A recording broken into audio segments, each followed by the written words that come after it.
اچھا ڈاکٹر صاحب، ہماری فقہ کی کتب کے اندر بھی یہ مباحث موجود ہیں اور وہاں پہ اس کے بارے میں مسائل کا تذکرہ وہاں پر ہے کہ کم سنی کی شادی، اور یہ قانونی طور پر تو جب حکومت گفتگو کرتی ہے یا حکومت قانون سازی کرتی ہے کم سنی کا لفظ حکومت بھی استعمال کرتی ہے، اس آپ یہ کم سنی دیکھیے کی کہ وضاحت کوئی بھی فرما دیں۔ قوم ہے، چاہے وہ سید ہیں، وہ تنولی ہیں، وہ سواتی ہیں، کوئی بھی برادری ہے، ٹھیک ہے، وہ یہ کہتی ہے کہ ہم اپنا رشتے جو ہیں وہ ہم اپنی فیملی سے باہر نہیں دیں گے. ٹھیک، ٹھیک ہے. اب وہ اپنی فیملی سے باہر رشتے نہیں دیتے تو یہ یہاں تک معاملہ انتظامی ہے. ٹھیک، تو اس لیے شریعت ان کا اعتبار کرتی ہے کہ ٹھیک ہے آپ اپنی فیملی سے باہر اچھا، اس رشتے پر نہیں دینا چاہتے. حافظ عبداللہ صاحب کی طرف سے جو گفتگو کی گئی ہے اس پر بھی بڑا رد عمل سامنے آ رہا ہے مختلف حلقوں کی لہٰذا اس کا جانب سے، کوئی اعتبار نہیں. اس حوالے سے دیکھیں آپ کی کیا؟ حکومت یہ کہہ سکتی ہے کہ بھئی آپ 18 سال کی عمر میں نکاح کریں، آپ 20 سال کی عمر میں نکاح کریں، ایک مباح امر ہے، کر ٹھیک ہے، سکتے ہیں.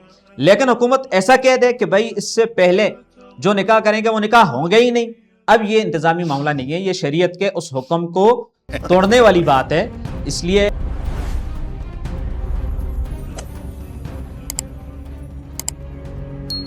بسم اللہ الرحمن الرحیم، السلام علیکم ورحمۃ اللہ وبرکاتہ.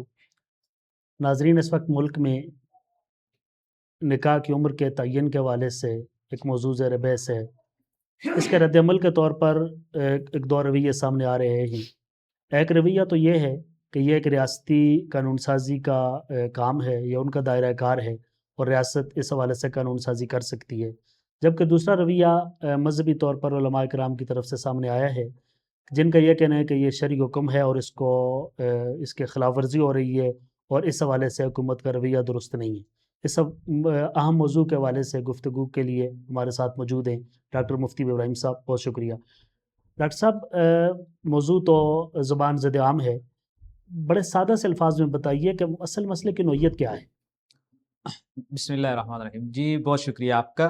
دیکھیں اس وقت یہ بحث اور یہ موضوع ملکی میڈیا پر بھی بہت زیادہ زیر بحث ہے، اور بالخصوص جب سے مولانا فضل الرحمان صاحب نے اسمبلی میں تقریر کی اور اس قانون کے بارے میں انہوں نے چیلنج کیا تو یہ اور زیادہ ہائی لائٹ ہو چکا.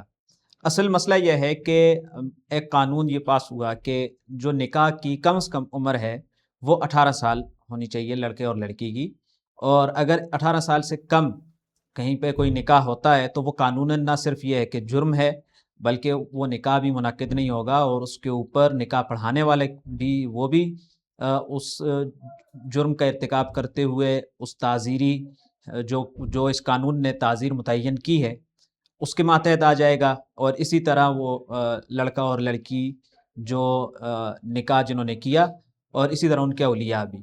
تو اصل بات یہ ہے کہ نکاح کے لیے جو عمر کا تعین ہوا کہ 18 سال ہونی چاہیے اور 18 سال سے کم نکاح نہیں ہو سکتا، اس کے اوپر اصل بحث ہے. اور اسی پر دائیں بازو پر بھی، اور آپ یہ بھی کہہ سکتے ہیں کہ ہمارے جو اصل جو اس قانون کے خلاف جنہوں نے آواز اٹھائی ہے، خود مذہبی حلقے میں بھی اس کے اوپر کافی گفت و شنید ہو رہی ہے. ڈاکٹر صاحب، گزارش یہ ہے کہ اس حوالے سے یہ جو قانون سازی کہا جا رہا ہے کہ اب ہوئی ہے، یہ تو پہلے سے قانون موجود ہے. اب حکومت نے اس بارے میں کوئی نیا کام کیا ہے کہ جس کا یہ رد عمل آ رہا ہے اور یہ بحث دوبارہ سے چھڑ پڑی ہے؟ دیکھیے قانون تو پہلے سے موجود ہے لیکن اس کی جو سزائیں متعین ہوئی ہیں، اور پھر پہلے اس طرف زیادہ کوئی توجہ نہیں تھی، اور اب بالخصوص اس طرف توجہ کی گئی اور باقاعدہ اس کو اسمبلی میں ایک دفعہ پھر پیش کیا گیا، اور اسمبلی میں پیش کرنے کے بعد اس کی جو سزائیں وغیرہ تھی ان کے اوپر بھی وہ بھی پیش ہوئیں، اور دوبارہ سے اس کو اثرنو یوں کہہ دیجئے کہ تازہ کیا گیا تاکہ جو کم سے کم عمر ہے اس کی تعین کی جائے. اور پیچھے مسئلہ وہی ہے کہ کم سنی کی جو شادی ہے وہ ہو سکتی ہے یا نہیں ہو سکتی ہے، یہ اصل مسئلہ ہے.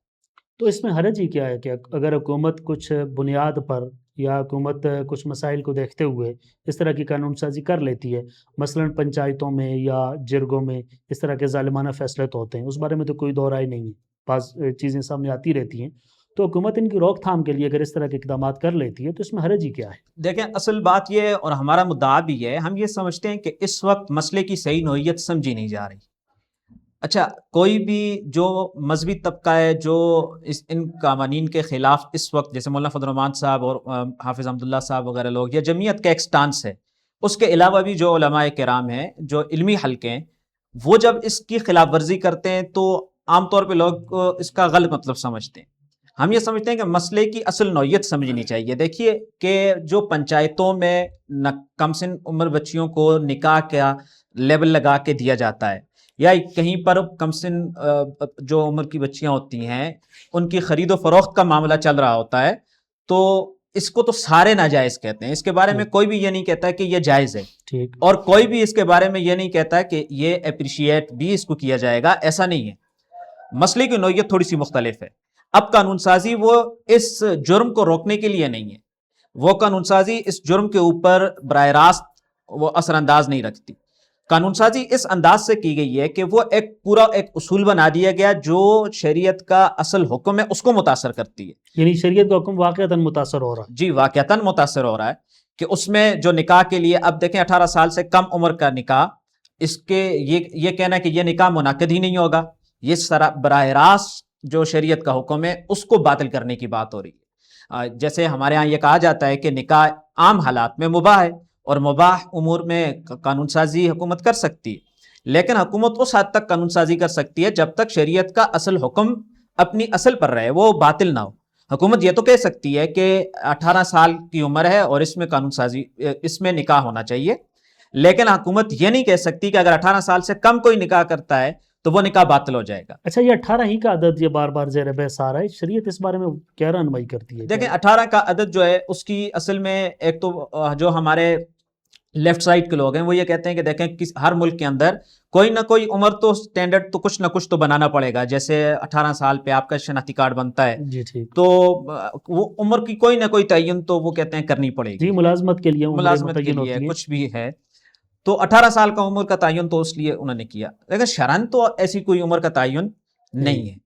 تو ہم یہ کہہ رہے ہیں نا کہ اصل دیکھنا یہ ہے کہ دیکھیں ہم یہ کہتے ہیں حکومت کا یہ اختیار ہے کہ وہ چند کچھ مفاسد کی وجہ سے وہ ایک عمر کا تعین کر لے. خلافت عثمانیہ میں جس کا بھی تذکرہ ملتا ہے، خلافت عثمانیہ میں بھی جیسے ہوا، لیکن دونوں چیزوں میں ایک فرق ہے. جی وہ فرق یہی ہے، اس کو لوگ کوٹ تو کر رہے ہیں کہ خلافت عثمانیہ میں بھی نکاح کی ایک عمر کا تعین ہوا تھا، جی ریاستی طور پر. جی جی بالکل، لیکن اس کو دیکھ نہیں رہے کہ اس کا اور پاکستان میں جو قانون سازی ہوئی ہے ان دونوں میں بہت بڑا فرق ہے. اور وہ فرق یہ ہے کہ خلافت عثمانیہ کا تعین وہی تھا جو شریعت یہ کہتی ہے کہ مباح امر ہے، آپ ایک چیز کا ایک تعین کر سکتے ہیں، لیکن اگر اس سے پہلے کوئی کرتا ہے تو اس کو کالعدم قرار نہیں دے سکتے، اس سے آپ شریعت کا اصل حکم جو ہے وہ اس کو خارج نہیں کر سکتے. تو خلافت عثمانیہ میں یعنی تب جو نکاح تھے وہ کالعدم نہیں ہوتے تھے، بلکہ خلافت عثمانیہ میں یہ بھی تھا کہ اگر کم عمر کی شادی کے لیے اگر کہیں پہ ہو رہی ہے تو وہ قاضی سے اجازت لے کے یہ شادی کر سکتے ہیں.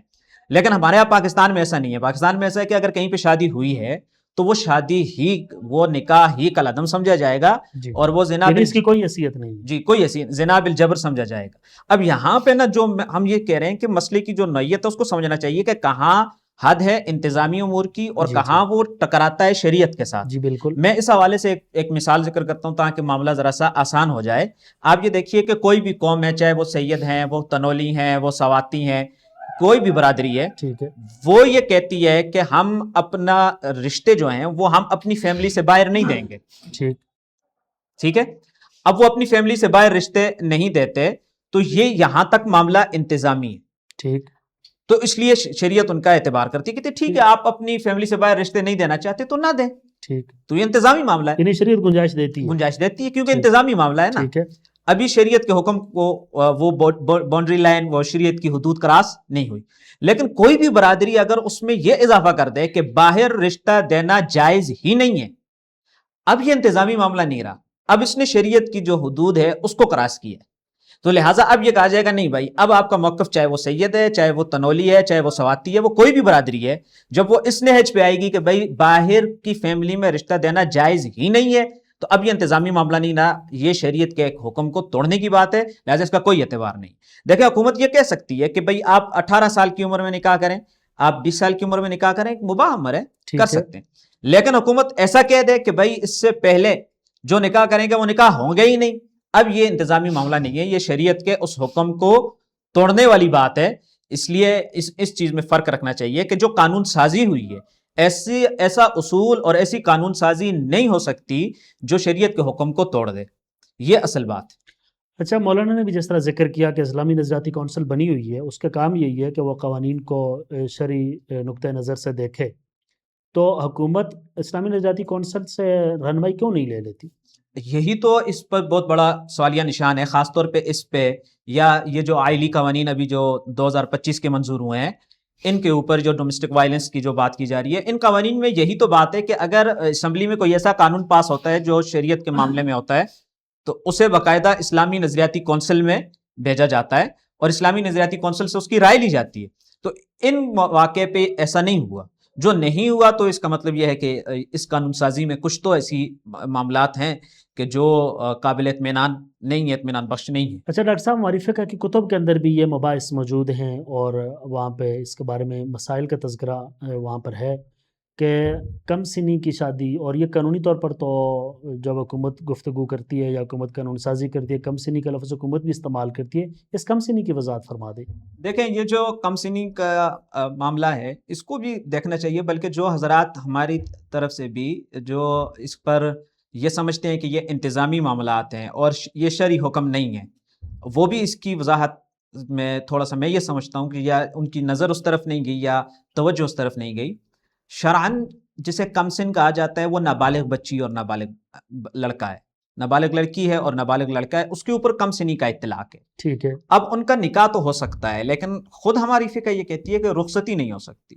رخصتی کے لیے پھر وہ بلوغت کے بعد جب وہ ان کا جسم اس صلاحیت پہ ہوگا کہ وہ رخصتی کے قابل ہو جائیں تو رخصتی ہو جائے گی۔ لیکن اس قانون کے اندر کم سن کس کو کنسیڈر کیا گیا ہے؟ حکومتی طور پر جو حکومت ہے ہماری، اس کے اندر کم سن اس کو کنسیڈر کیا گیا ہے جس کی عمر 18 سال سے کم ہے۔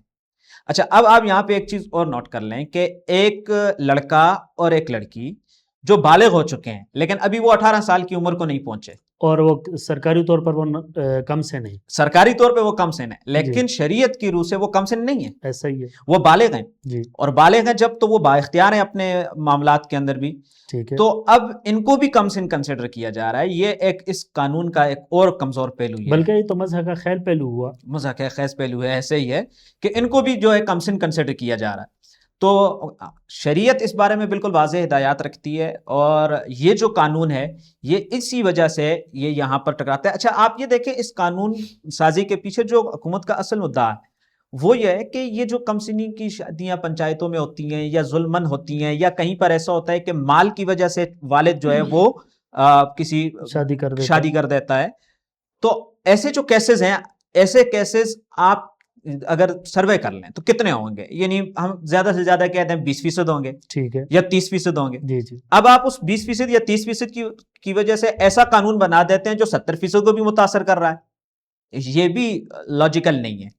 تو قانون سازی ایسی ہونی چاہیے کہ جہاں یہ ثابت ہو جائے کہ جو جس طرح بچے بچی کا نکاح، لڑکے لڑکی کا نکاح کسی پنچایت میں ہوا، کسی صلح نامے کی بنیاد پر ہوا، یا ظلمن یا ان کے والد نے یا کسی نے رشتہ دار نے جائیداد کی خاطر ان کو جو ہے وہ کسی بھی وجہ سے نکاح کر کے دیا، ان کے اوپر آپ قانون سازی کریں، ان کے لیے سزائیں متعین کروائیں۔ یعنی ایک جنرل قانون نہ بنائیں اس طرح ایک جنرل قانون ایک اس انداز سے بنانا ہے کہ وہ شریعت کے اصل قانون کو توڑ رہا ہو، یہ میرے خیال سے درست عمل نہیں ہے۔ اچھا، اس پر حافظ عبداللہ صاحب کی طرف سے جو گفتگو کی گئی ہے اس پر بھی بڑا رد عمل سامنے آ رہا ہے مختلف حلقوں کی جانب سے، اس حوالے سے آپ کی کیا رائے ہے؟ دیکھیں، حافظ عبداللہ صاحب نے جو بات کی ہے اس اعتبار سے کچھ لوگ اس کو پازیٹیو بھی لے رہے ہیں، کچھ لوگ اس کو نیگیٹو بھی لے رہے ہیں۔ اس میں تو دو رائے نہیں ہے کہ جس سطح کے وہ آدمی ہیں، جس سطح کی ان کی گفتگو دیکھی جاتی ہے انٹرنیشنل لیول پر، وہ اس سے بہتر تعبیر اختیار کر سکتے تھے، تو انہیں بہتر تعبیر اختیار کر لینی چاہیے تھی۔ لیکن اس وقت معاملہ یہ نہیں ہے، اس وقت معاملہ یہ ہے کہ وہ کہنا کیا چاہ رہے ہیں۔ ہم اس طرف نہیں جاتے کہ ان کے مقاصد کیا ہیں۔ لیکن بعض لوگوں نے یہ بھی کہا کہ مولانا فضل الرحمان صاحب یا حافظ عبداللہ صاحب وہ اس لیے آواز اٹھا رہے ہیں کہ ان کے سیاسی مقاصد کچھ اس سے پورے نہیں ہوئے اور وہ اس کو سیاسی پوائنٹ سکورنگ کے لیے عمل میں فرنٹ پہ ہیں بھی یہی فرنٹ پہ یہی ہیں، تو سیاسی پوائنٹ سکورنگ کے لیے وہ یہ کام کر رہے ہیں، تو ہمارے اس سے کوئی غرض نہیں ہے۔